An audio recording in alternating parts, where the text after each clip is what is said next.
On to UConn. There's not Maurice here, but we're going to talk about the coach. So Dan Hurley defended tough coaching and his coaching style and said, I think society has gotten soft in a lot of ways. The real world is tough and cruel. You got to be equipped. He said, remember the teachers and coaches that push you to your max, push you beyond your comfort level to get the most out of you. That English teacher that made you do the work. The tests were hard. You had to study hard. I think the same thing applies to coaching. So there's always been backlash on his coaching style. But Trista, do you think that there is such thing as too tough coaching? And then when do you think it does cross a line?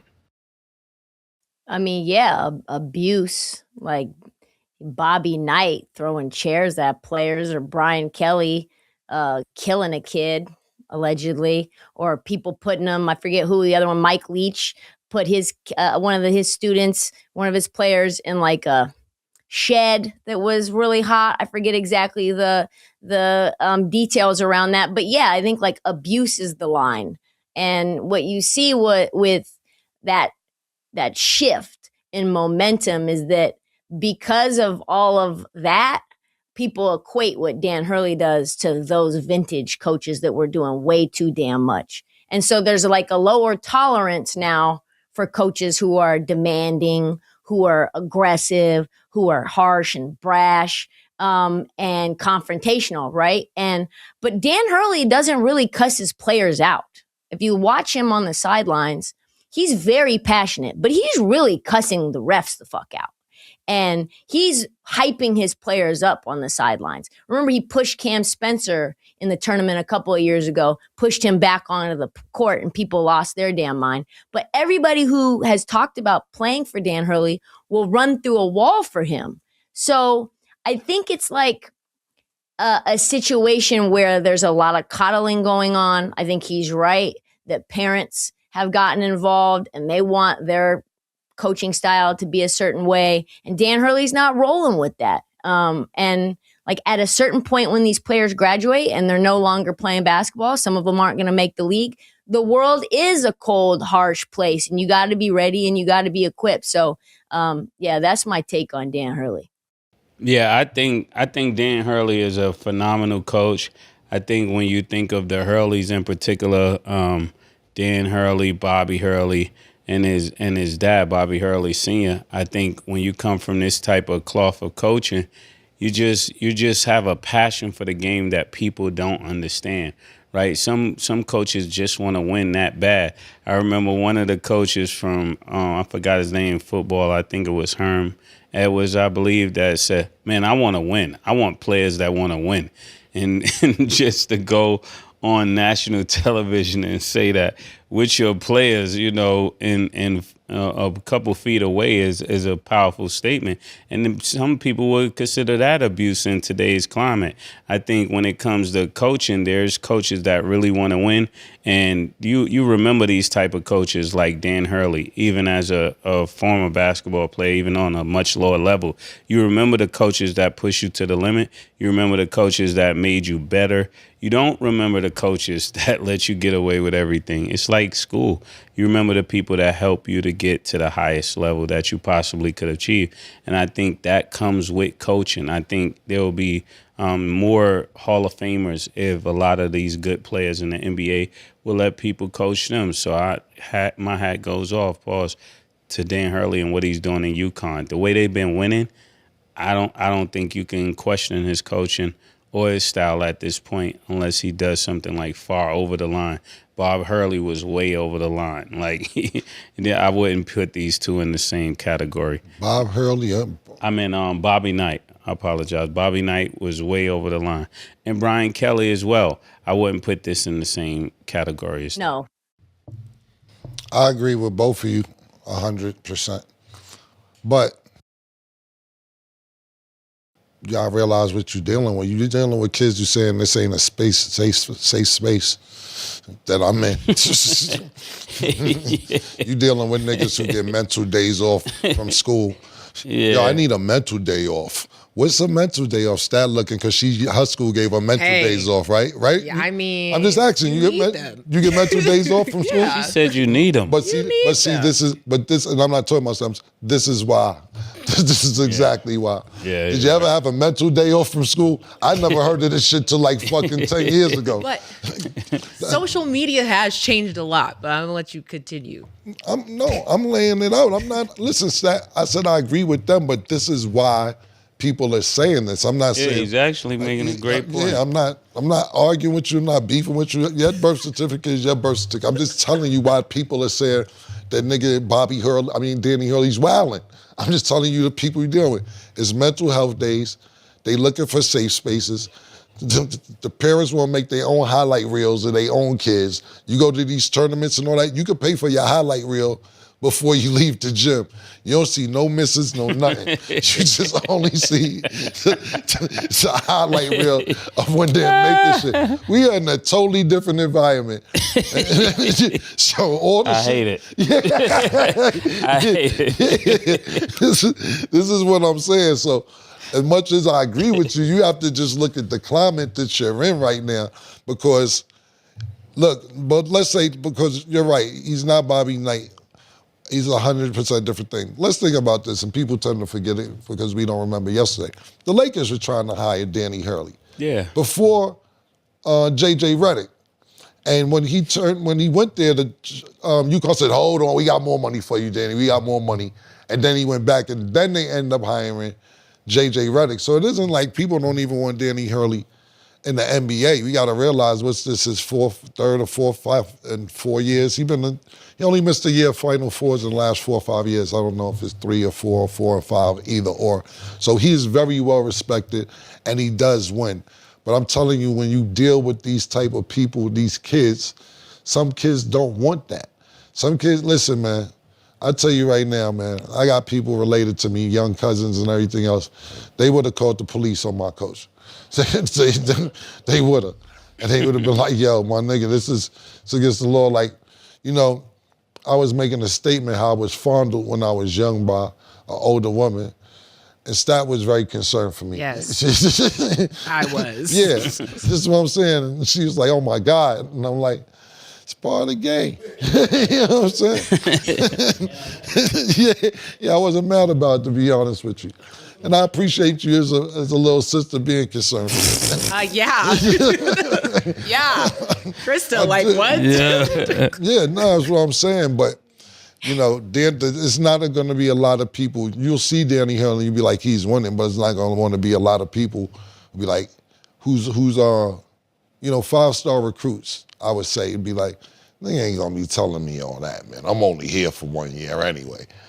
So hopefully he gets some good players, but even if he doesn't get 5-star, maybe 4 stars, he's proven he could win with no matter who he has on the team. So congratulations to Danny Hurley for making it to another Final Four. I think you're an outstanding coach. I think you're very passionate. And you're cut from the cloth where we come from. Danny Hurley's not far from the crib where we come from. He's from Jersey City, right across the water. So trust me, I get it. Yes, Stat, I know you got something to say. Well, and Stat, to your point, and Cam, to your point really quick, like it's very self-selecting. He's not going to recruit players who are going to have a hard time with that. He says he watches the parents and how they interact and how the kids are, and they kind of know at this point what time it is.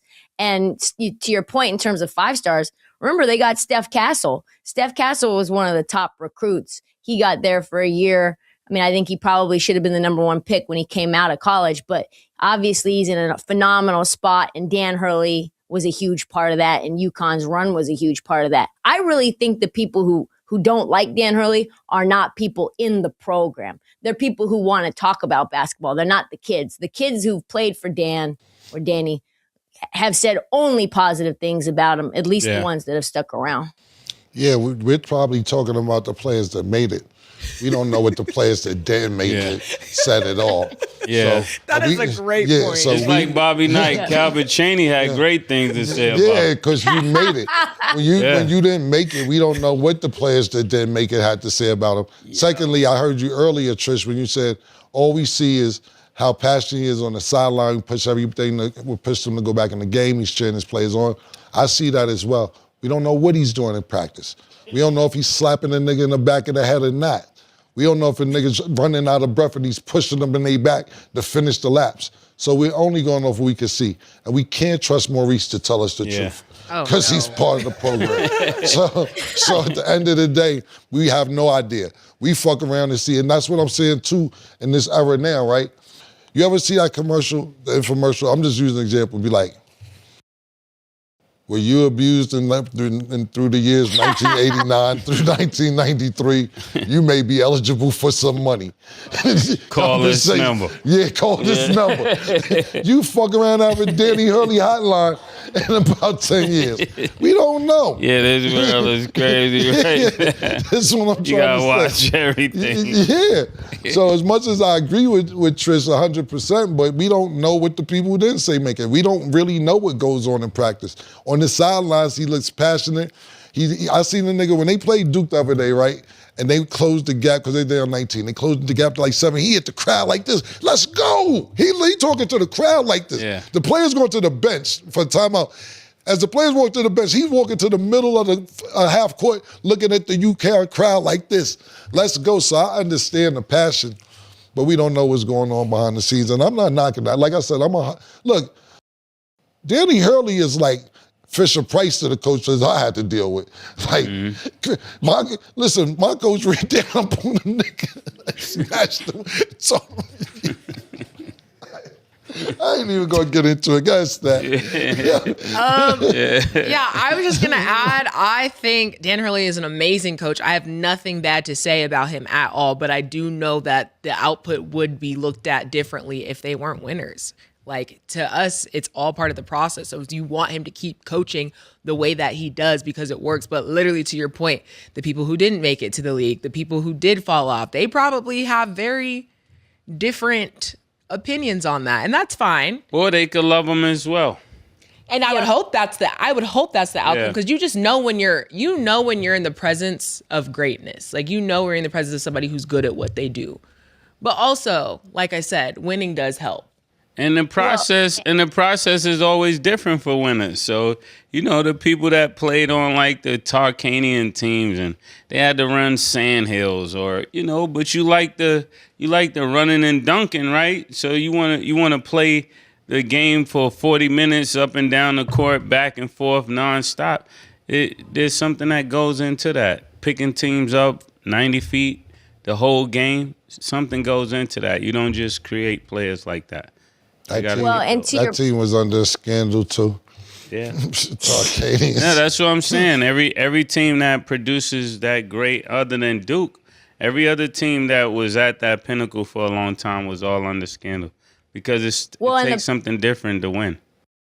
Well, and to your point, like, I think the thing I saw UConn play in 2022 before they won their first title, and they came to Portland, and I came home for Thanksgiving. They had the Phil Knight Invitational, and I had never seen Danny Hurley do his thing before. Not live, not ever. I mean, I saw some UConn games, but I wasn't really locked in.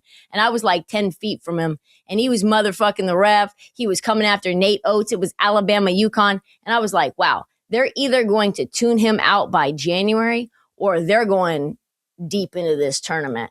And I think it's really easy to tune out a coach if they're not investing and pouring into you as people. And that's another thing we also don't see is whether he's, soft and vulnerable and there to shepherd these young men in different ways where when he does come after them, they take it the right way. And there's coaches in the women's game right now, Kim Caldwell of Tennessee. She said the same thing as Texas's head coach, but Texas ended up winning the SEC and they're in the Final Four.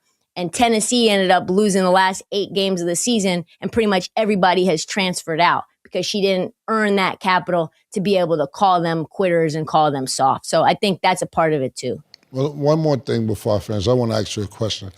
Was Hubert Davis not pouring himself into players as people and individuals and making them better men? I don't know, but I know he wasn't winning. And that's what Stats said. Stats said winning helps. And that's exactly where I meant. That's exactly why I asked you that. Because if you win, you start creating all these other scenarios. He's pouring himself into the players. Yes. He's invested. He's invested. When you win, the storylines be crazy. When you lose, nigga wasn't investing himself into the players like that. They wasn't doing It all wasn't dialed in. Yeah. All that. All that. You win, they make up anything. Felt that. And another thing too, because I know you were saying like pouring into people, but like half the time the players just don't want to face the consequences later. Because when I play basketball, we actually had a very not coach like y'all, but he was just very invested in an angry way, and he would slam the clipboards, and we would have to be sad, and we knew if we lost a game, like we would have to run extra suicide. You would like, have he to had be a- sad. No, like he was just very I'm using the word passionate because I only know positive terms, but he was mad. He was real mad. You guys were smiling after the game. He was pissed, right? We never smiled after the game because we were losing. Like, that's the thing. It was never happiness. It was straight suicide. We knew we had to run. We knew we had to do extra push-ups. He would make you sit by the basket for the next hour until you had 100 in a row. And it was just like, dang, I don't even want to play basketball anymore. But we were trying to win. So we thought. And then when the wins didn't happen, you're just playing for what? It sucked. We would be called out of our names. Like, everybody had a nickname. It was What was not your fun. nickname, He Steph? called me the Predator because I had braids and he didn't like my braids. Like, oh, wow. it was not Predator. fun. It was The not Predator. fun. Your coach was white? Yo, is that a That might be microaggression? racist That's right what there. my teammates Yeah. said. Yeah, that might be But racist. The three of our Predator is teammates crazy. were black and we all had crazy nicknames. What was the other two black people named? I don't even remember because somebody rescued Did he call anybody somebody else. buckwheat? No. All right, just making sure. All right. Color purple. Everybody had a Yeah, we might have to nickname. call. I just remember We mine. might not too late to investigate this. He said, now we gotta know. Predator is crazy though. But if we That's were right. winning, would I have cared? Probably not. You probably wouldn't have been the Predator if you were winning. Yeah. Nah, he was gonna You've give me been that name. Rapunzel if you was. Remember, they find good ways to look at it. Bruh. No, that's what everybody said. But yeah, if we were winning, it would have been viewed very differently. But as you see, I'm feeling the type of way because we were losing and it just wasn't fun. Okay, so regarding this whole conversation, there is a clip that went super viral that I want to get you guys' reaction to because it goes hand in hand. So we've got this clip from a Maryland basketball coach yelling at one of her players. Nick, can you actually go ahead and play the clip? This is just a short time ago. I don't like this. Okay, see, it's viewed differently. So this has See, a murder. lot of millions of Yeah, views, I so don't it's like viewed this. differently. So Mason wants you to go first. Thoughts on it? Damn, but if Danny Hurley do it, it was good for Danny. I don't like that. Why? I didn't like that. Just the countenance on her face didn't say it was coming from a good space to me. Did it seem racist because the Yeah. coach was white? Yes, it did. Actually, it did. did. But what if it was a black coach and a black player? Would No, you- it's almost like when you see how can I put it? Danny Hurley, the reason why he doesn't come across like that to me, because I know he come from us. Even though he was in New Jersey, is all of Roderick Rhodes, is the history that I know of that lets me know that Danny Hurley comes from our neighborhood, even though he was in a Catholic school setting. He come from that. So when you see that, you see his conversation, you know it comes from a different place. When I saw that right there, it didn't look like she connected. You know, like you can't take correction like that from people that you don't know love you.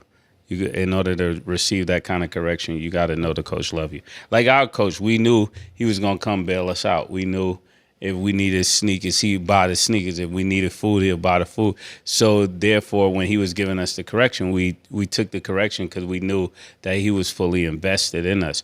That didn't look like fully invested. That didn't look like after basketball this year, if you don't make it, you could call our phone. But you're taking a 7-second clip and turning it into a whole.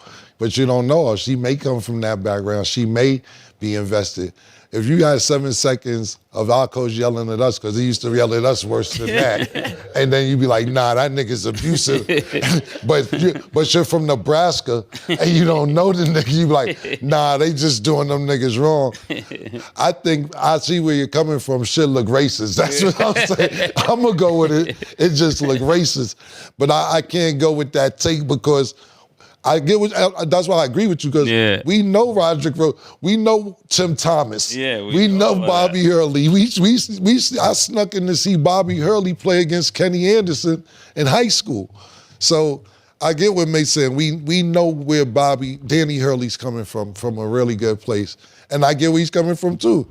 That shit look crazy racist and look crazy. And yo, get out my face. I want to say get out my face while I was just watching that video. But if we're going over Mase, we don't know how passionate it is. That girl may sit there and tell you, nah, I needed to hear that. Maybe, I don't know. I didn't like it neither. I'm not gonna say act like I liked it. I'm just trying to be devil's advocate to what Mase is saying. I didn't like it either. She might say she needed that with her coach on the other side of the camera. Yeah. You need. Yeah. Yeah. Blink if you're three times if you're in trouble. Yeah. See, that's exactly how my coach was. But Trista, what's your opinion after seeing the clip? Well, I saw what she said. Like if you slow it down, she said, I believe in you, but you have to believe in yourself. And like, no one's going to give you this moment. It's your moment. And then she like slapped her on the shoulder. And to be honest, Oluchi Akinanwa is who that was. Slapped on the shoulder?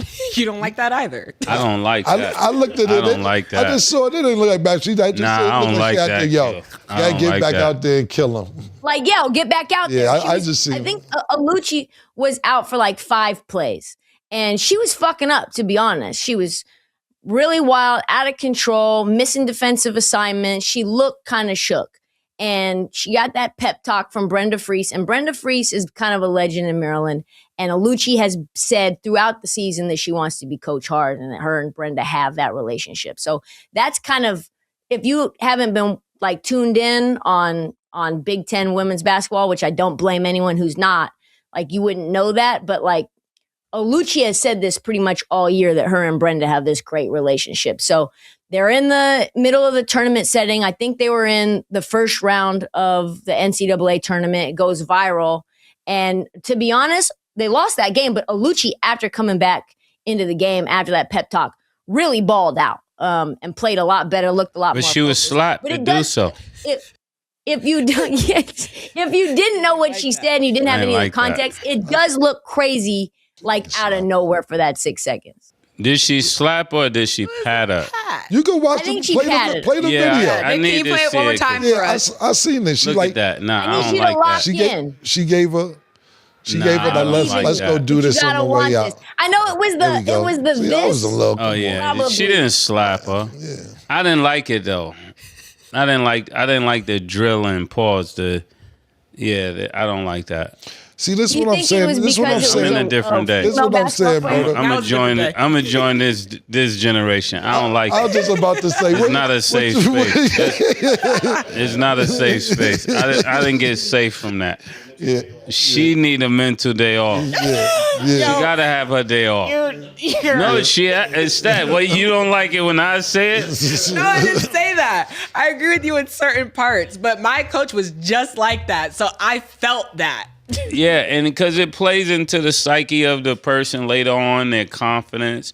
I get it now. If you don't have that certain level of tenacity mentally and that mental fortitude, that kind of coaching can break you as a person, even though it helps you win games. Remember, I remember I said something about if you're raising a kid to be great at a sport, but you're ruining them mentally, then their life is not going to be good, even though they end up a good basketball player. He's going to be a freak or a weirdo in his brain, and that's how you see like basketball players on dope, and you like, how did he go from NBA player to strung out on these drugs? Because he was broken mentally to reach that level of success in basketball, and that style of coaching leads to that.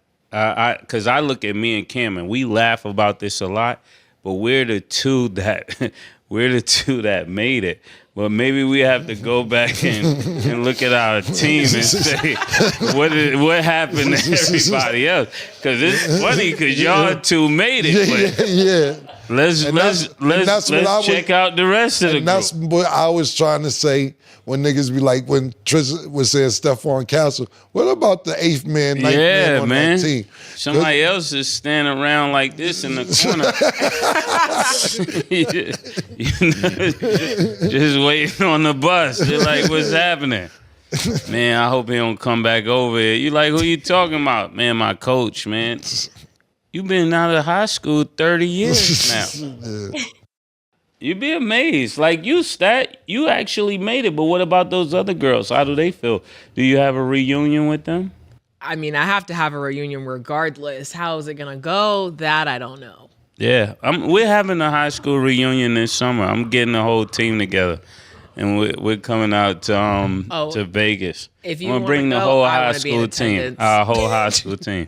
Just in to climb Vegas. the wall. I have to watch that. Yeah, it's gonna be great. I already asked Killer about it. I think it would be hilarious. Mase ain't doing this shit. Mase, Not happening. I've already put the call out. I spoke to Rich Parker. He said, last time I spoke to Mase, he told me he meeting in Vegas. I flew to Vegas. He stopped picking the phone up. Yo, Rich. That's what he told me. That's a fact. That's what he told me. See, Rich. See.